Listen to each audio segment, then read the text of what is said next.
fire rages in the middle of the night.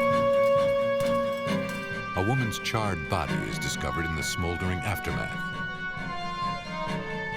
But how she turned up dead remains a mystery. Detectives turn to forensic science in the hopes of uncovering the answers to their many questions. When investigators start sifting through the ashes, they have no idea it will lead to a trail of deception. This is a case of out-and-out lies, and not one, but two cold-blooded murders. When people trust their killer with their secrets, their money, and their lives, it can very well turn out to be a tragic case of misplaced loyalty.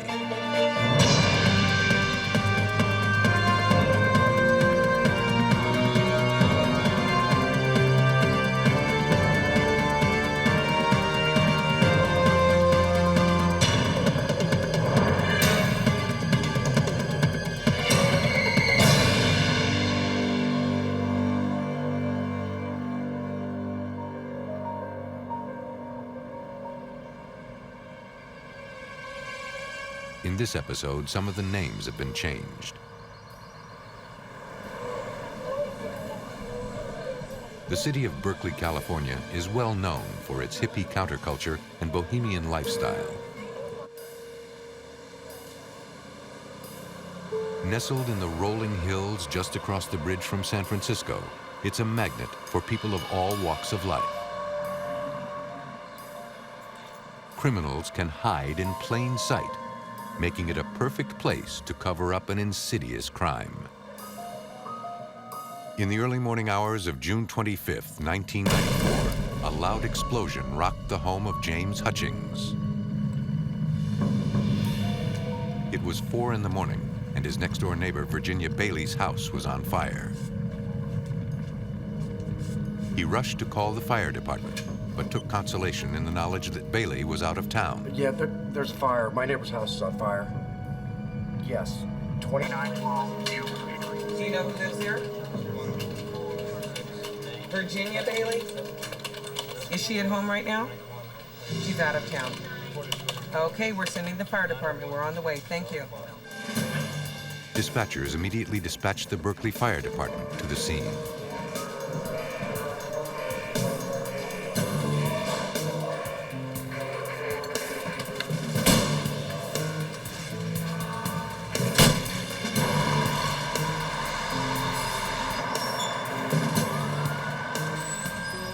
Firefighters rushed to what they thought was an unoccupied home.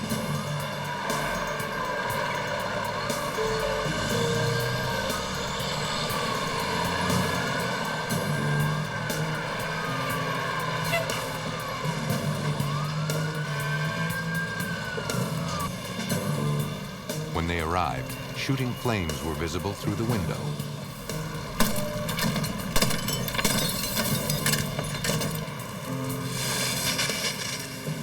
Working deliberately for several hours, the firemen extinguished the fire.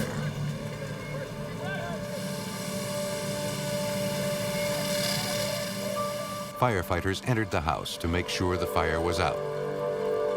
They noticed the majority of the damage from the blaze was in the dining room. Deputy Fire Marshal Wayne Inouye was on the scene. When I got on the scene, I found a 2-story residential dwelling. I went into the first floor, and the first floor wasn't that badly damaged. I proceeded up to the second floor, and that's where the majority of the fire damage was. There was a lot of smoke damage on the second floor, and in the dining room, there was heavy fire damage. Hey Chuck, shine your light in there. Over to the right. What is that? Body? Is it a body? It was there they made a shocking discovery. A body lying face down in the smoldering debris, clearly dead. We've got a confirmed 8900 in this location. Notify the fire marshals. Better get the coroner started up this way. They also noticed something odd about the scene. The room was virtually without furniture, and the body was found 6 feet from the fireplace. When firefighters discover a body, they are required to notify the coroner's office. coroner technicians arrived on the scene. They noticed the victim had severe burns on both her head and her hands.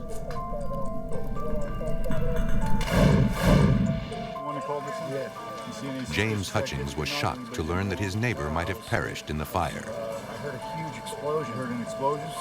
He knew Virginia was supposed to be in Salt Lake City for a wedding. And if she were home, he wondered why her car was not in the driveway. When you looked out the window, did you see anybody out there? No. Anybody running from the house? Nope, just flames. How about Flames, flames? a lot of smoke. With what they learned from the neighbor, investigators now turned to science to piece together the events that led to a tragic outcome.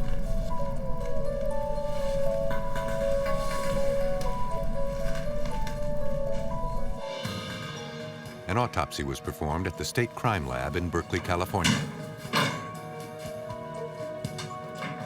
Even though Virginia Bailey was reportedly out of town, forensic experts identified the body using X-rays. The victim was Virginia Bailey. She was home at the time of the fire. But other evidence quickly deemed the exam anything but routine. Upon looking at the body, the first thing the ME noticed was severe decomposition, a finding inconsistent with the person who supposedly just died. I think I'd like to look at the X-rays. We're going to do this up right here. Even more telling were maggots found in the chest cavity and on the clothing of the corpse. Maggots usually take somewhere between 24 to 48 hours to appear,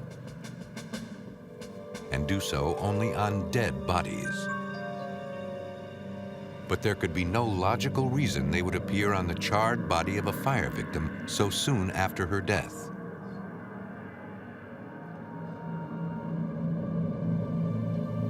Dr. Paul Herman of the coroner's office reviewed the autopsy results and examined the photographs. There was something peculiar about this case because there was evidence of decomposition of the body, even to the point that there were some maggots present on the body and in the clothing, indicating that this person had died long before this fire had occurred. Since the autopsy revealed the presence of maggots, entomologist Jeffrey Wells was brought in to help establish time of death.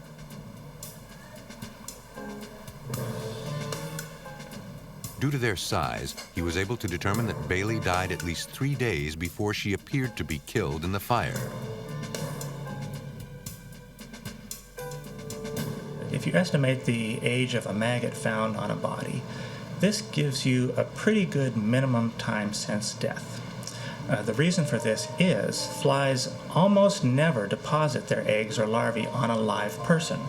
Almost always the person must be dead when that happens. If I can estimate the age of a maggot, that gives me a minimum time since death. For example, if I pluck a maggot off of a corpse, and I am pretty sure that it is 3 days old, almost certainly that person has been dead for at least 3 days.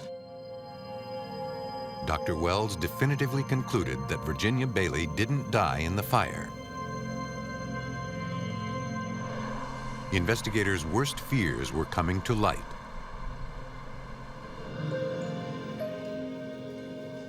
The case was now a criminal matter, and at the Berkeley Police Department, Inspector Al Bierce was assigned the file.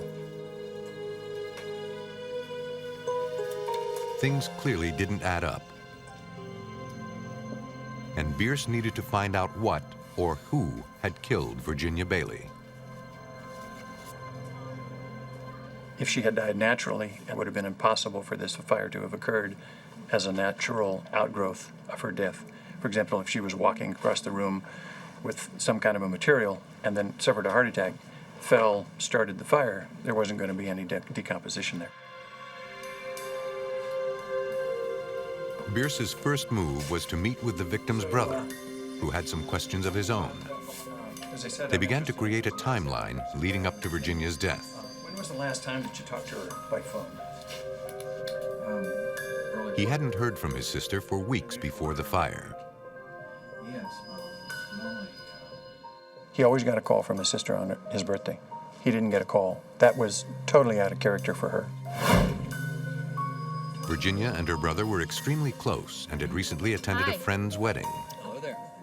I just want both of you to know that I love Her you brother both believed so that much, something and I'm didn't so sit happy right to about see his you sister's come. disappearance. I can see that both of you are just made for each other. He said the two usually spoke all the time, yet he had left messages on her answering machine and heard nothing back from her. Virginia's brother told Inspector Bierce that Christine Lloyd, Virginia's financial advisor, had been house-sitting for his sister. He also told him that some of Virginia's furniture was missing from her house. That's all I've got for now. I know where you are down at the motel. Inspector Bierce was faced with many questions.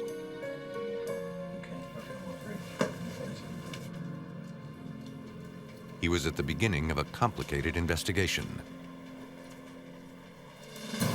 Bierce needed to uncover evidence to find out if someone had killed Virginia Bailey and tried to make it look like an accidental fire death. What is that over there? You see how it goes around before it starts And to char perhaps like what that? he was looking for was buried in the ashes of the fire. A deadly fire ravaged the home of Virginia Bailey, and investigators grew suspicious. After only a preliminary investigation, Berkeley Police Inspector Al Bierce thought he had a murder on his hands. Autopsy reports revealed the presence of maggots on a body found at the scene of the fire. Scientists conclusively proved that Virginia Bailey had already been dead for at least 3 days before the fire started.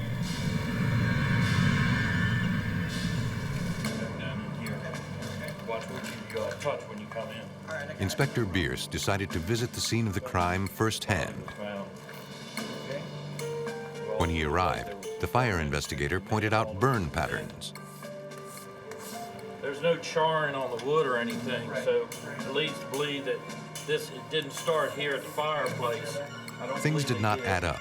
So this will be real important that we get this done. They noticed evidence of pore patterns near the body. Did we come in with a sniffer that night? This would indicate the presence of an accelerant. It was poured over the body. And perhaps the most telling sign, the body was discovered over 6 feet from the fireplace. I'm seeing it right here. Right If the fire began in the fireplace, there should be burn marks that led to the body. There were none. Material. The area directly surrounding the body was suspiciously intact. The investigator believed this was arson.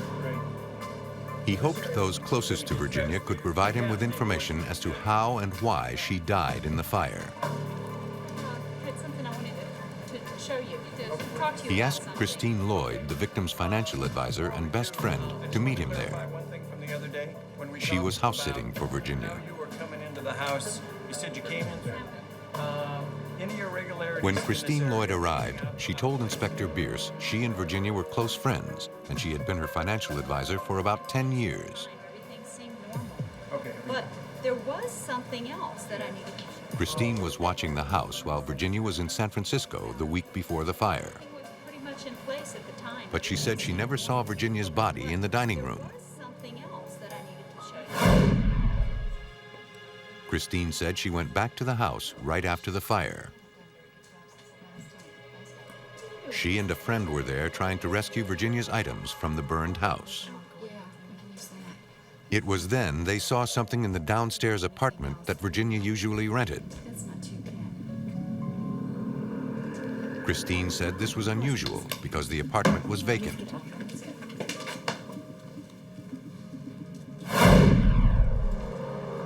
She showed Bierce what she had found in the downstairs rental unit.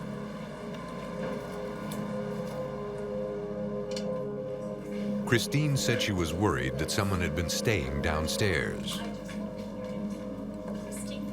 Conditions. It was Before the fire. before the fire. She told the detective she noticed something disturbing about the condition of the rental apartment's refrigerator. Oh my God. Whoa. How did this happen?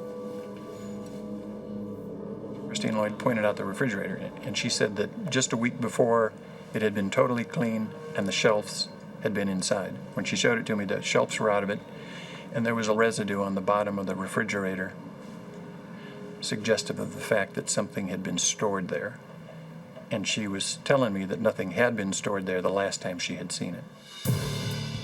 How many days before the fire were you here? I was here a couple of days ago. In the bedroom, Bierce found a terrible mess.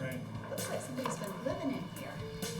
There was a mattress on the floor and bottles strewn everywhere. Look in here. Look at this. The uninvited resident had left the apartment in disarray.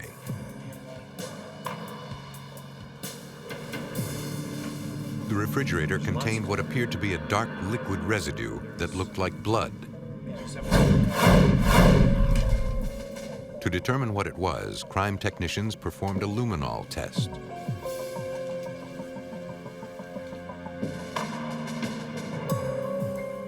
Also in the refrigerator, what appeared to be a small clump of hair riddled with maggots.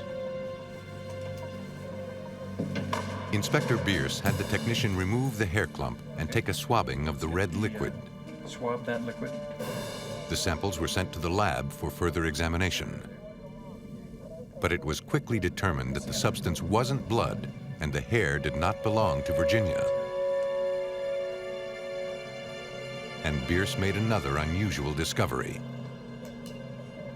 The smoke detector for the downstairs unit had been unplugged.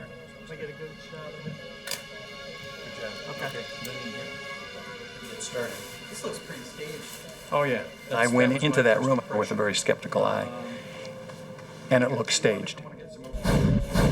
That was put there so that somebody would think that somebody had been crashing there, and potentially the person who was crashing there was the person who'd gone upstairs and killed the victim. Bierce's suspicions continued to grow.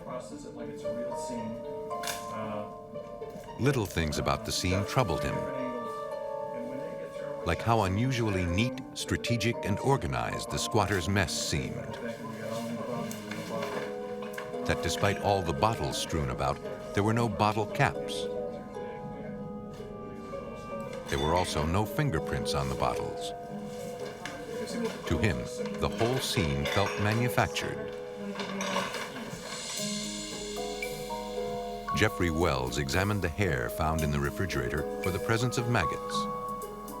The maggots he found were alive.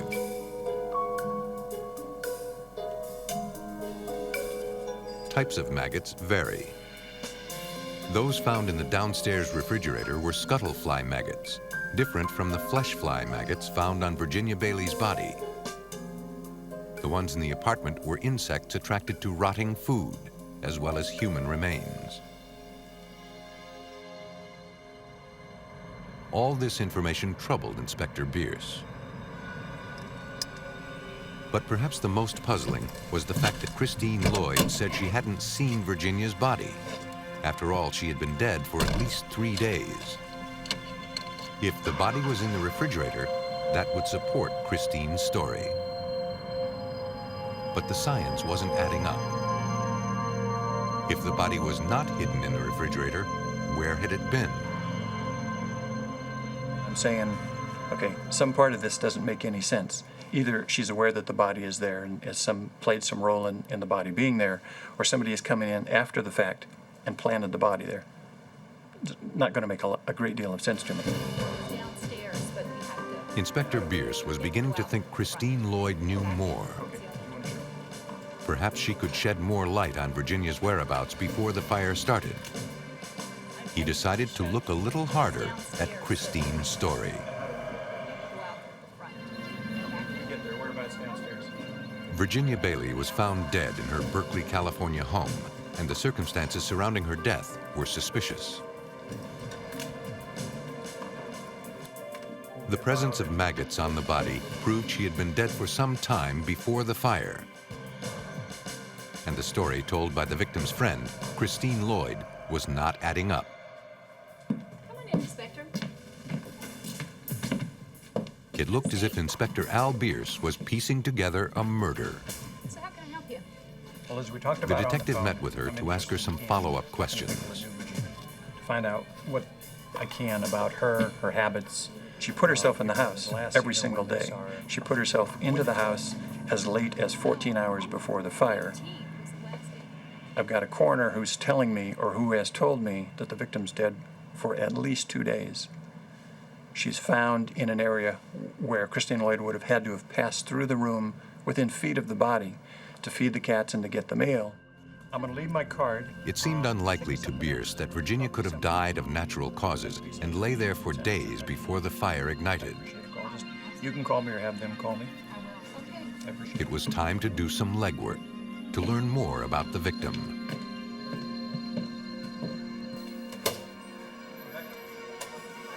Bierce began questioning friends and business associates of Virginia's.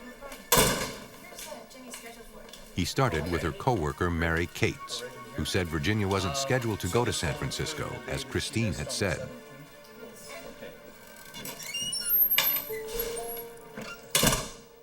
Mary also told Inspector Bierce that Virginia had been missing work lately. Very much out of character, no. Since this was completely out of character, she said she called Virginia to make sure she was okay. She left a message on her answering machine, but never received a call back from Virginia. She informed me that... But said Christine Lloyd called her to tell her Virginia was out of town. I believe she was at school. Bierce spoke to several of Virginia's friends, and they all had the same story.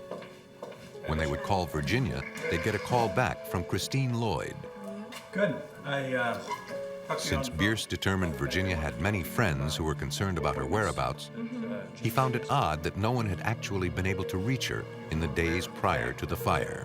She had missed appointments on the 17th, 18th, and 19th? Yes, correct. One friend, Alicia Jackson, was so concerned she headed over to her house to make sure she was okay.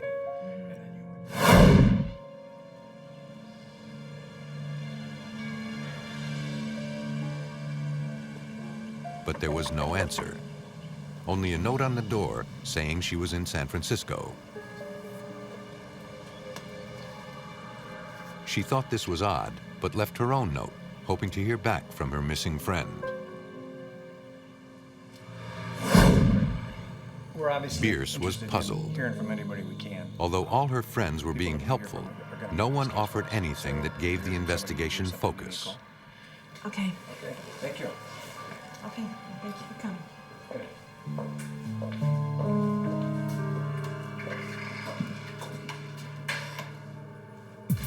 Virginia's brother came back to the police station and offered up a charred piece of evidence. It was Virginia's answering machine, presumably full of messages from concerned friends. Fire damage to the cassette, pretty well warped. Inspector Bierce sent the tape to the DOJ crime lab in the hopes of salvaging the burned cassette. Not sure what we're going to be able to get out. Perhaps the messages on the machine would lead to answers as to why every time someone tried to make contact with Virginia, they made contact with Christine Lloyd instead. Be in touch with what we get. Bierce ran a background check on Christine Lloyd. She came up clean, except for a minor traffic violation. Since Christine was Virginia's financial advisor, Inspector Bierce decided to get a warrant to examine the victim's financial records. Come on in. Okay. Have a seat. Bierce went to Virginia's bank for answers. Years of experience taught Bierce, study a victim's finances and you'll likely uncover a motive. Virginia's bank activity had reached a fever pitch in the weeks before her death. Large checks were written against Virginia's account, not only to Christine, but also to a woman named Myrtle Lloyd. About 50% of the proceeds of that account went to Christine Lloyd. 2 days after the fire. One peculiar thing Bierce noted was a certified foreclosure letter dated the 13th of June. Christine was responsible for making sure all of the bills were paid on time. Certified mail. And she had given him no indication that Virginia was in such severe financial trouble. When she opened the bank. And another red flag. Something that made no sense for a woman who was in dire financial straits and about to lose her home. A flurry of checks written in June. The end of a 6-month spending spree totaling thousands of dollars. In total, 4 checks were made out to Christine and Myrtle Lloyd. Some dated after Virginia's death. Bierce believed he found a motive: embezzlement. Now he needed some kind of smoking gun. Okay. I appreciate Bierce it. asked Virginia's manager for ATM surveillance tapes at Virginia's bank. More checks to draw. I will get back to you with. He also pored over every financial document he could find. Do we have one for bleach and? And there, among the detailed receipts from Virginia's account, came a startling discovery. One for 2136. Inspector Bierce found receipts for both an accelerant and a garden hose. On the 24th, given the date of that purchase and the fact that an accelerant was very possibly used in the ignition of the fire, it provided a nexus between that purchase and the fact that the fire had occurred. For bleach and. It looked as if Christine had been using Virginia's account. And the purchase of two 40-ounce cans of lighter fluid and a hose on her account just days before the fire was quickly turning friend into suspect. We got the surveillance tapes from the ATM machine. Oh. We can put it. Can you hook it up? Yeah. Bierce's next step was to watch the surveillance video provided by Virginia's bank. Have you queued this up already? Yeah, this is already queued up. It contained no surprise. Clear as day, there was Christine Lloyd signing Virginia's checks and deposit slips on checks made out to herself. That's her. The checks were in the exact amount of Virginia's missing mortgage payments. One of the checks was dated 3 days before Virginia's death. Yet it was cashed 3 days after her death. It was made out to Myrtle Lloyd. Bierce needed to know who this woman was and if she and Christine were working together to steal Virginia's money. Since their last names were the same, he presumed the two were related. Bierce did a records check on Myrtle Lloyd. What he found out was perhaps the most disturbing thing yet in this perplexing case. Myrtle Lloyd was Christine's mother, and Myrtle Lloyd was dead. It appeared that Christine was not only signing checks on Virginia's account for herself, she was also signing checks made out to a dead woman, her own mother. Bierce visited with the Oakland police, who looked into Myrtle Lloyd's death. He wanted details.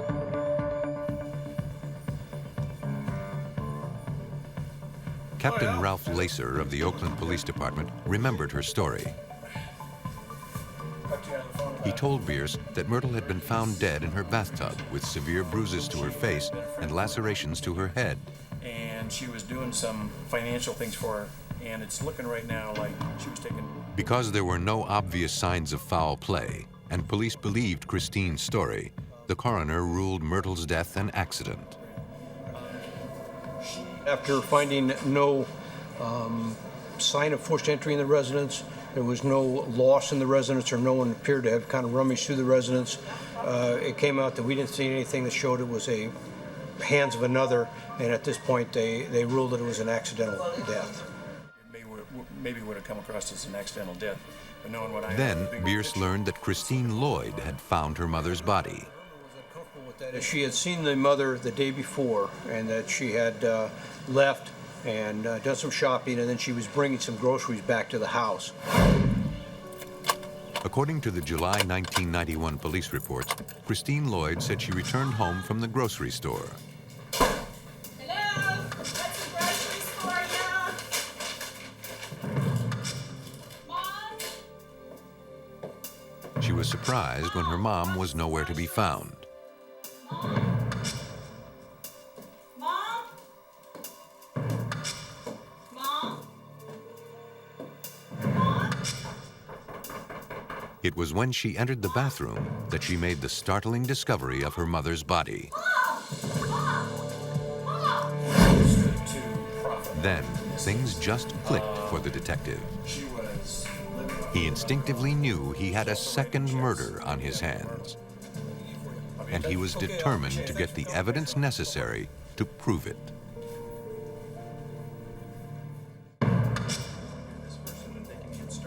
While investigating the death of Virginia Bailey, That was my first impression. Inspector Al Bierce believed he had uncovered another murder.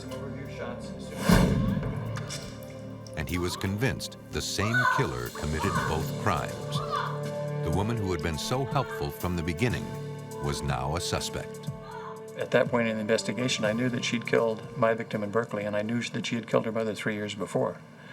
And I knew that she had done a very good job of concealing that death 3 years ago to make it look like an accidental death, not murder. He was beginning to put it all together, but there were still some unanswered questions. Bierce went to the Oakland coroner's office to find out more.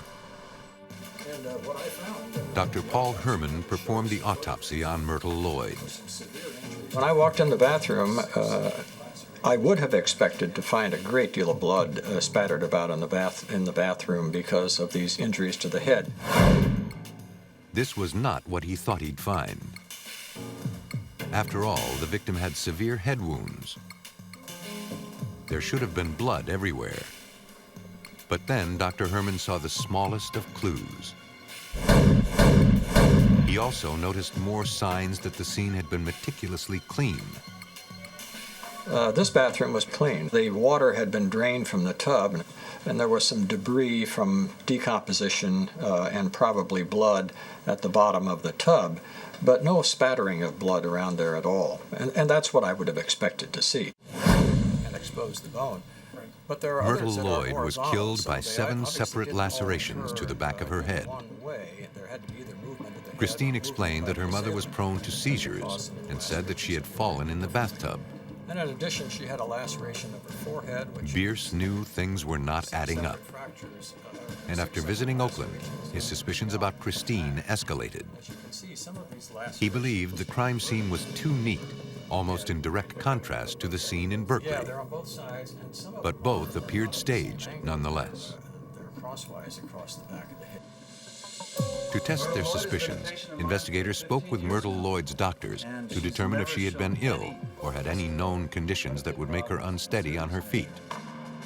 Physical exams. What they found out would break the cold case wide open. Myrtle was in excellent health and had no history of seizures. By now, Detective Bierce was convinced of Christine Lloyd's guilt. He was ready to make an arrest.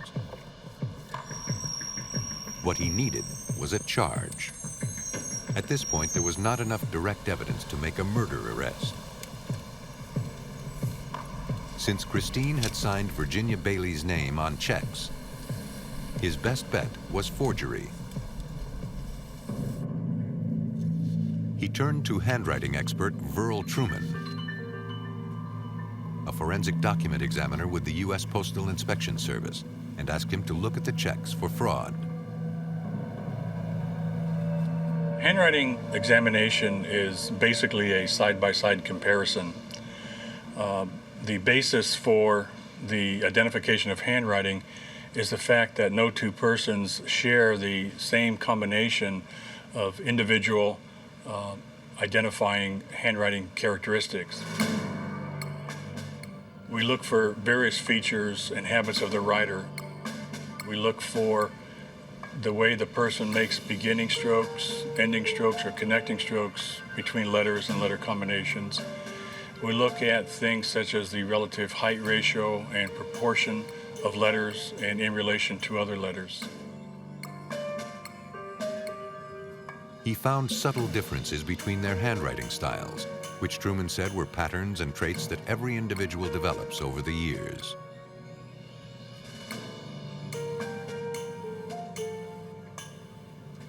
Now, these characteristics, it's very difficult to cast off your habits when you're either imitating the handwriting of another person or if you're trying to disguise your own writing.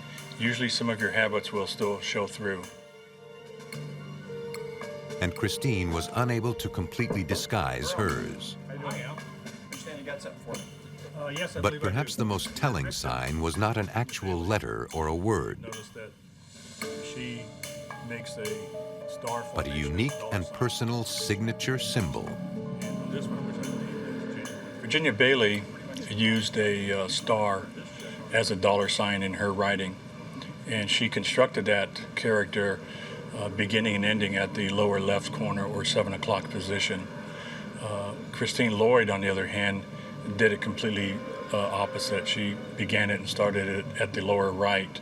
That was a feature that she just happened to miss. Inspector Bierce now had proof of forgery. But what he needed was proof of murder. Bierce decided to take another look at the days prior to the fire. Christine was the only one with Virginia's house key, and the only one who seemed to know anything about Virginia's whereabouts. She had even been returning Virginia's phone messages. At the State Crime Lab, technicians worked to restore the message tape from Virginia Bailey's answering machine. Stick around. I'll play this. Investigators were now able to retrieve the messages, although they had no idea what they'd find.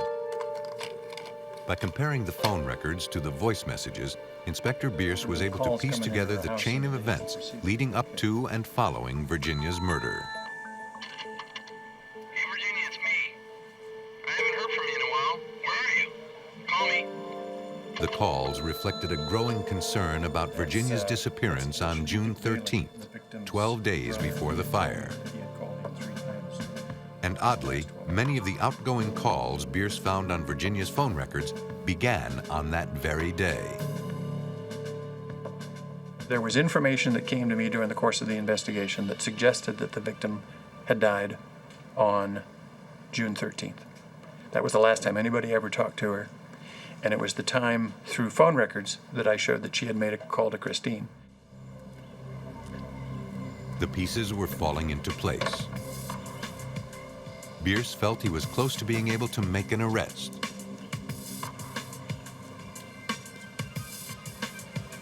He paid a visit to another one of Virginia's neighbors, Sam Watson. Watson told of helping Christine carry a large dining room table, as well as other items from Virginia's house before the fire. She then sold them at a yard sale. You selling this table too? Christine had denied having any idea what had happened to that table. Hello. Hi, how are you? Good, good. I guess it was about 2 days before. Every part of Christine Lloyd's story seemed suspect.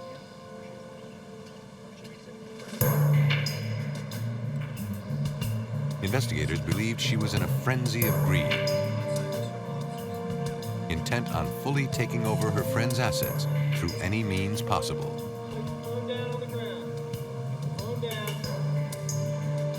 Step towards me, ma'am.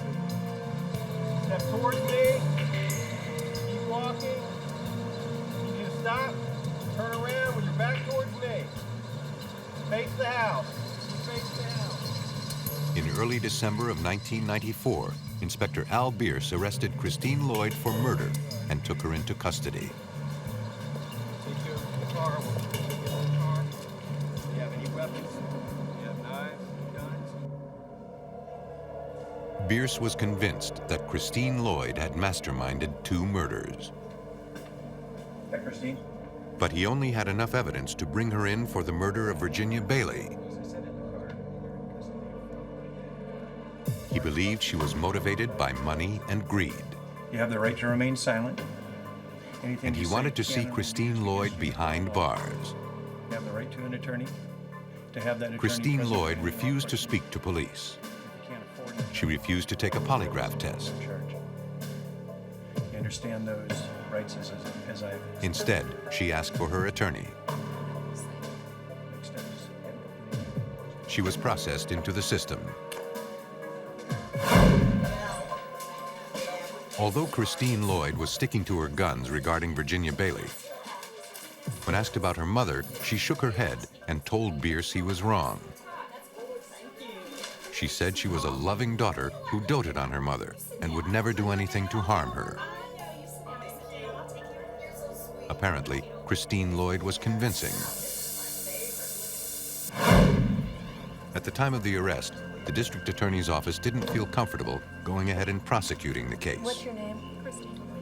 they didn't feel the evidence was strong enough to get a conviction. Her immediate release was ordered. Please check and make sure everything is there. As she walked out of the jail, Inspector Al Bierce despaired. I knew that she had embezzled from her mother, leading up to the murder of her mother. I knew that she had embezzled from my victim, leading to her murder. And from a personal standpoint, that wasn't something I could let go of. Convinced he was dealing with a murderer who had already killed twice, Inspector Bierce wasn't about to let it rest. Yes, you are. He needed more evidence. He turned to forensic scientists to help him bring this killer to justice.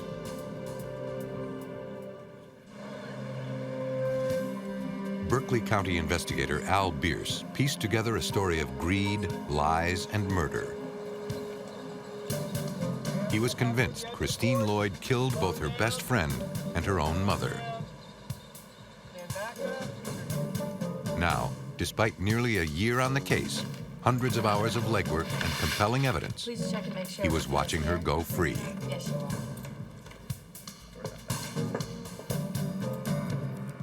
I knew she was guilty, and I couldn't let go. Night, guys. Night, Glenn. Al Bierce was now working all hours, trying to plug any holes in what he thought was an airtight case against Christine Lloyd. Right now, let's go. The district attorney's office refused to prosecute the case, stating the evidence was circumstantial and it would not hold up in court. But Al Bierce had worked too hard to let this one slip through his fingers. By the time I got through, when I was at that point in the investigation, I knew that she'd killed my victim in Berkeley, and I knew that she had killed her mother 3 years before. And I knew that she had done a very good job of concealing that death 3 years ago to make it look like an accidental death, not murder. Bierce approached Thomas Rogers, the head of the trial staff at the DA's office in Alameda County. After hearing the details of Bierce's investigation, he too became determined to bring the case to justice. I made a commitment that I was going to try the case. In our business, many of the cases are much more interesting than what we see on television. There's a tremendous human drama involved. For anybody who's curious, you have a woman who's 55 years old with no record. Why did she kill her best friend?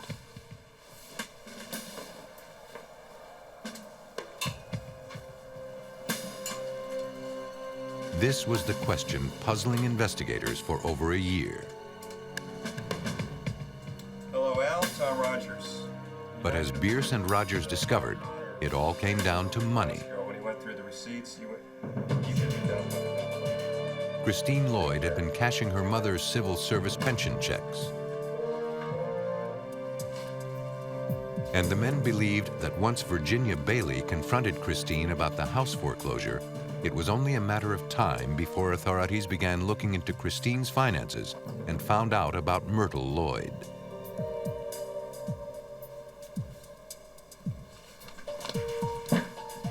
But despite all the circumstantial evidence, the clear motive of embezzlement, and the testimony of the handwriting analyst, it would be a tough case to try.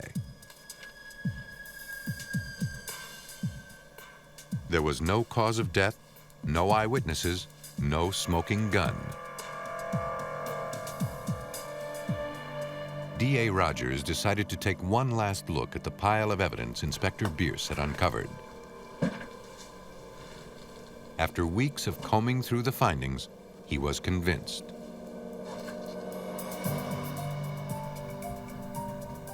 The final link to justice and punishment would come down to a tiny piece of living evidence.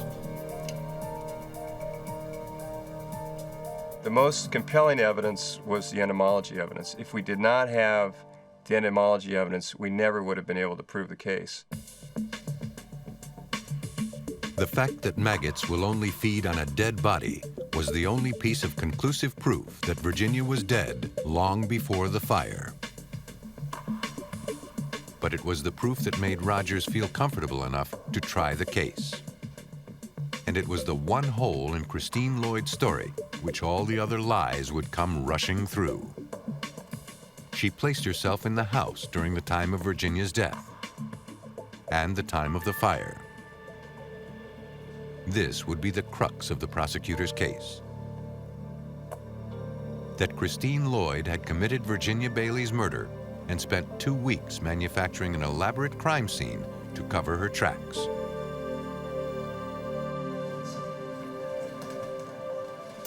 In July of 1995, 1 year after the fire that killed her best friend, Virginia Bailey, Christine Lloyd was once again arrested. Are there any weapons? Right to remain silent. But this time, she was headed to trial. Once again, Lloyd refused to speak to the man who had made it his mission to put her behind bars. You're getting one more chance at your side of the story.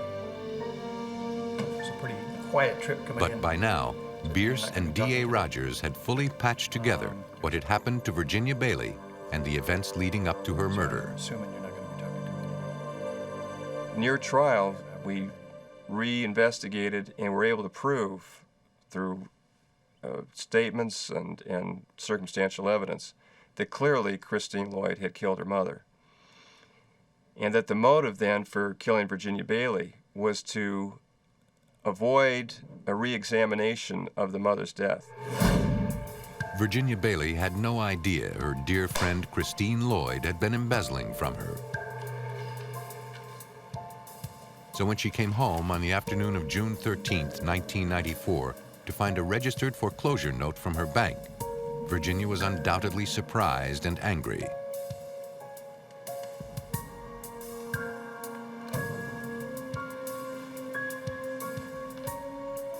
She panicked. She found Christine and she said, you know, you're my financial advisor. What is the deal here? There was a 3.5-minute call to Christine's house in Martinez. At that point, Christine knew she was caught, and it wouldn't be long before everyone knew the deadly secrets she had been hiding for 3 years. She showed up at the house intent on murder. The bank, they're foreclosing on the house. They wrote the checks out in paper. Using a blunt object, she brutally struck Virginia until she was dead. It would now be up to a jury to determine if Christine Lloyd was the murderous woman Al Bierce was convinced she was.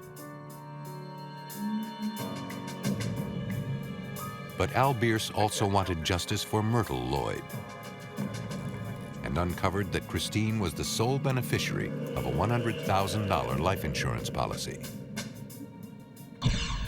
So as Christine sat in jail awaiting trial for one murder, the investigation continued on the second.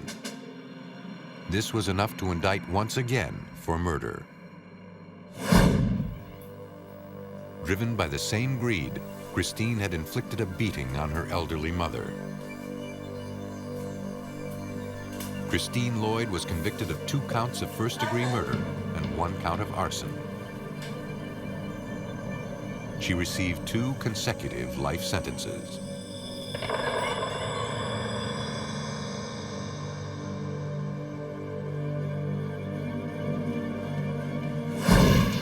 In planning, executing, and covering up their crimes, sometimes murderers think too much. Sometimes it is this over-planning that leads investigators to their front doors. And as long as those investigators are listening for clues, they'll have the forensic resources to back up their hunches. And clever killers will continue to be brought to justice.